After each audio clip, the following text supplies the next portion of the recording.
আসসালামু আলাইকুম। আজকে আমরা মাল্টিপল ইন্টিগ্রেশনের কিছু অঙ্ক দেখব। যদিও এইটা আমাদের ইন্টারমিডিয়েট সিলেবাসে নাই, বাট আমরা যদি বুয়েটের কোয়েশ্চেন প্যাটার্ন লক্ষ্য করি, প্রত্যেক বছরই এমন একটা না একটা অঙ্ক দিবেই যেটা আমাদের ইন্টারমিডিয়েট সিলেবাসের বাইরে। যেমন অনেক বছর আগে থিন ফিল্মের একটা অঙ্ক দিয়েছিল ফিজিক্সের, যেটা ইন্টারমিডিয়েট সিলেবাসে নেই। আবার আমাদের 22 ব্যাচেও 2টা অঙ্ক আইআইটি থেকে কপি করে দিয়ে দিছিল। সো যাদের কোয়েশ্চেন ব্যাংকটা কমপ্লিট হয়েছে তারাই শুধুমাত্র এই ভিডিওটা দেখবো। সো আমরা যদি প্রথম অঙ্কটা লক্ষ্য করি, এখানে একটা ডাবল ইন্টিগ্রেশনের ম্যাথ দিয়েছে। ফার্স্টে হচ্ছে থিটার রেসপেক্টে ফার্স্টে থিটার রেসপেক্টে করতে হবে ইন্টিগ্রেশন, দেন হচ্ছে আর এর রেসপেক্টে। সো যখন থিটার রেসপেক্ট ইন্টিগ্রেশন করব তখন আমরা আর কে কনস্ট্যান্ট ধরবো, যখন আর এর রেসপেক্টে করব তখন অন্য বাকি সব কনস্ট্যান্ট হয়ে যাবে। এটা অনেকটা পার্শিয়ালি ইন্টিগ্রেট করার মতো।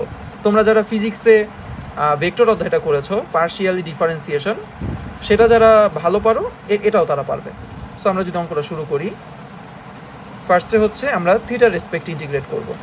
সো বি থেকে এ, থিটার রেসপেক্টে ইন্টিগ্রেট করার সময় আর স্কোয়ার কনস্ট্যান্ট, আর সাইন থিটাকে ইন্টিগ্রেট করলে আমরা জানি মাইনাস কস থিটা আসে। লিমিটটা যদি বসায় দেই,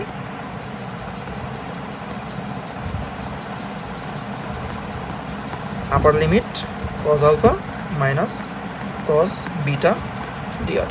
সো এবার আমরা আর এর রেসপেক্টে ইন্টিগ্রেশন করব। So cos alpha minus cos beta, এটা রয়ে গেল। আর এর রেসপেক্ট ইন্টিগ্রেট করলে আসে আর কিউব বাই 3। এদিকে আপার লিমিট হচ্ছে বি এ। ওকে, এবার আমরা যদি জাস্ট লিমিটটা বসায় দিই, 1/3 এ কিউব মাইনাস বি কিউব, এটাই আমাদের আনসার।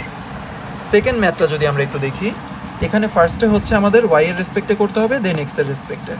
সো আমরা ফার্স্টে ওয়াই এর রেসপেক্টে ইন্টিগ্রেশন করি। ওয়াই এর রেসপেক্ট ইন্টিগ্রেশন করলে আসে y²/2 dx, যদি এখানে আমাদের লিমিট আছে 0 থেকে √x পর্যন্ত। সো আমরা আপার লিমিট লোয়ার লিমিট বসায় দিই, এটা আসবে x/2 dx। এবার x এর রেসপেক্ট ইন্টিগ্রেশন করলে আসবে হচ্ছে হাফ x²/2, এখানে লিমিট হচ্ছে 0 থেকে a পর্যন্ত। ওকে, তাহলে আমাদের অ্যান্সার হবে হচ্ছে, যদি আমরা a বসায় দিই, এখানে আমাদের অ্যান্সারটা আসবে ডিরেক্টলি a²/4। ওকে, দেন আমাদের থার্ড ম্যাথটা যদি আমরা একটু দেখি, থার্ড ম্যাথে একটা ট্রিপল ইন্টিগ্রেশন দিয়ে দিয়েছে। সো ফার্স্টে আমাদের জেড এর রেসপেক্টে করতে হবে, দেন ওয়াই, দেন এক্স। সো ফার্স্টে আমরা জেড এর রেসপেক্টে করি, 0 থেকে এক্স, 0 থেকে এ, x³ y²। জেড এর রেসপেক্টে করলে ইন্টিগ্রেশন হয় হচ্ছে z²/2, যেখানে লিমিট হচ্ছে 0 থেকে y পর্যন্ত, dy dx। ওকে, 0 থেকে এক্স, 0 থেকে এ, আমরা যদি জেড এর লিমিটটা বসায় দিই, জেড এর লিমিট বসায় দিলে এখানে আসবে হচ্ছে y²/2 dy dx।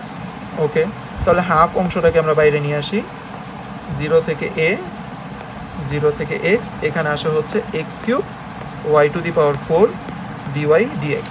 ওকে, তাহলে হাফ বাইরে রইল। আমরা x³ কনস্ট্যান্ট কনসিডার করব, তাহলে আমরা যদি y⁴ এর ইন্টিগ্রেশন করি তাহলে আসা হচ্ছে y⁵/5 এটা হচ্ছে তাদের লিমিট। ওকে, হাফ। আমরা এখন x যদি লিমিটটা বসায় দিই 0 থেকে a, তাহলে এখানে আসতে আসতে হচ্ছে x⁵ dx। তাহলে কনস্ট্যান্ট অংশটা যদি বাইরে চলে আসে তাহলে এখানে চলে আসে হচ্ছে 1/10, 0 থেকে a পর্যন্ত এটা x⁸ হবে।